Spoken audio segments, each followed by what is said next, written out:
Resep yang ia tawarkan lebih banyak ditolak dan ditertawakan.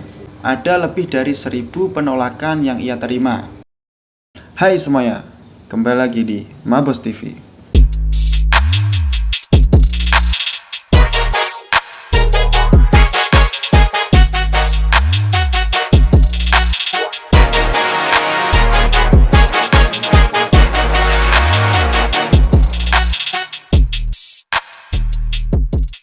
Mendengar nama KFC, pasti kalian akan langsung berpikir tentang makanan cepat saji seperti ayam goreng, kentang goreng, dan hamburger. KFC adalah sebuah brand fast food yang sangat terkenal. Tapi tahukah kalian siapakah pendiri KFC dan bagaimana kisah dan perjalanan brand fast food yang sangat terkenal ini? Beliau adalah Harlan David Sanders. Beliau lahir pada tanggal 9 September 1890. Ayahnya bernama Wilbur David Sanders dan ibunya bernama Margaret Ann Sanders. Di usia 6 tahun, Harlan Sanders kehilangan ayahnya yang meninggal. Ibunya pun terpaksa memikul tanggung jawab lebih awal. Kondisi ini mengharuskan Harlan Sanders menjaga kedua adik kandungnya dan belajar memasak lebih awal. Belum menginjak 7 tahun, Harlan Sanders telah menjadi koki handal. Dia bekerja di sawah saat usianya baru 10 tahun dan mendapatkan upah $2 setiap bulannya. Pada usia remaja, Harlan Sanders juga pernah bekerja sebagai kuli dengan upah 16 sen.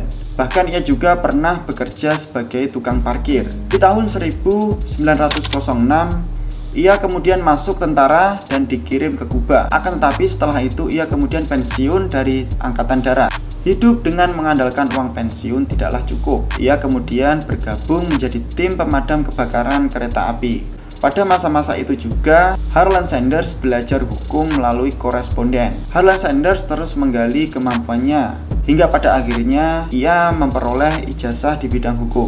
Meskipun dia sering menangani beberapa kasus hukum di Little Arkansas, namun dia merasa penghasilannya masih jauh dari standar. Oleh karena itu, bagi Harlan Sanders, ijazah tidaklah cukup. Kemudian Harlan Sanders meninggalkan profesinya sebagai pengacara dan membuka sebuah stand untuk servis mobil di Carbine, Kentucky pada tahun 1929.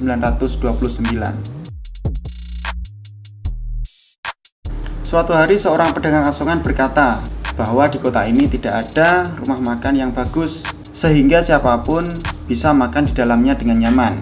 Harlan Sanders mengiyakan pendapat itu. Dalam benaknya bergejolak keinginan untuk membuat sebuah rumah makan. Tidak satupun orang yang tahu kalau komentar pedagang asongan tersebut akan menjadi suatu titik kesuksesan bagi Harlan Sanders yang kemudian akan mengubah nasibnya. Rumah makan tersebut melahirkan sebuah gebrakan baru dalam penyajian makanan tercepat. Kemudian Harlan Sanders memulai dari sebuah ruangan kecil, yaitu sebuah gudang di belakang stand pelayanan mobilnya.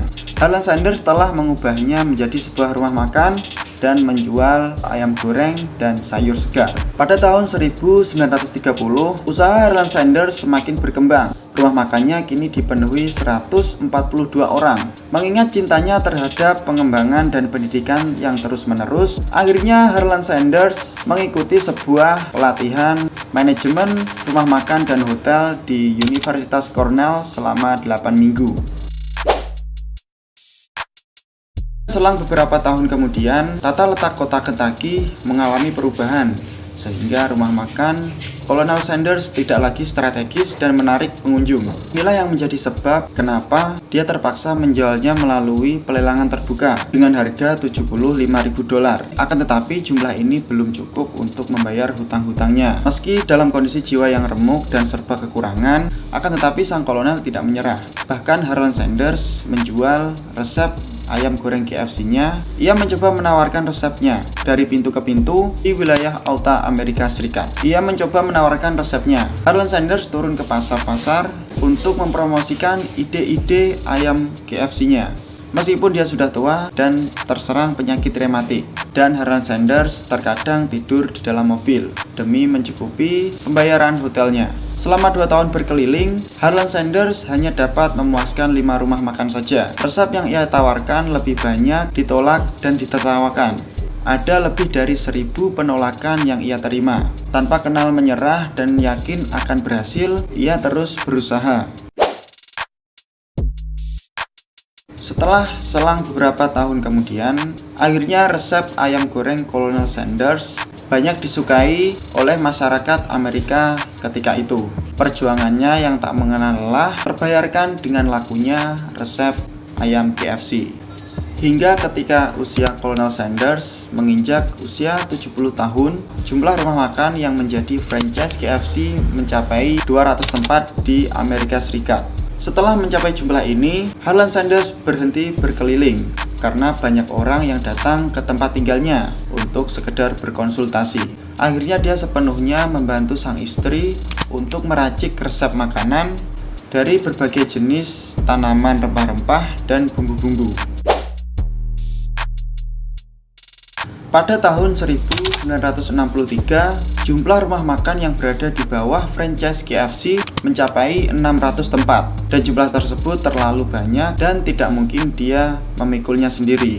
Oleh karena itu, Harlan Sanders memutuskan untuk menjual bisnis waralabanya kepada John Brown Jr. dan seorang miliuner Jack Mace seharga $1 juta.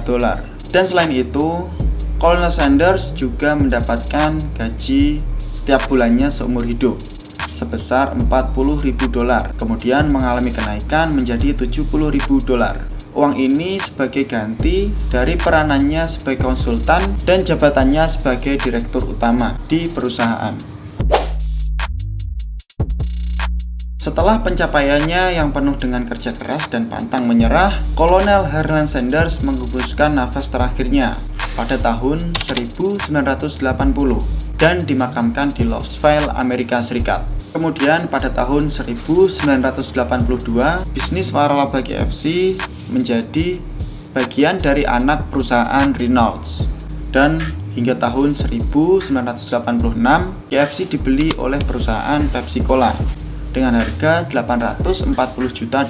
Pada tahun 1995, jumlah rumah makan KFC mencapai 9.000. Hingga di tahun 2005, pegawainya mencapai 750.000 orang di 92 negara di dunia. Guys, hal yang dapat kita ambil dari kisah perjuangan Kolonel Harlan Sanders adalah kita tidak akan pernah terlalu tua untuk menetapkan tujuan dan mewujudkan mimpi, walau di usia senja sekalipun. Oke guys, itulah kisah perjuangan dari Kolonel Harlan Sanders, sang pendiri fast food KFC. Anyways, dan dulu video dari Mabos TV. Sampai jumpa lagi di video selanjutnya.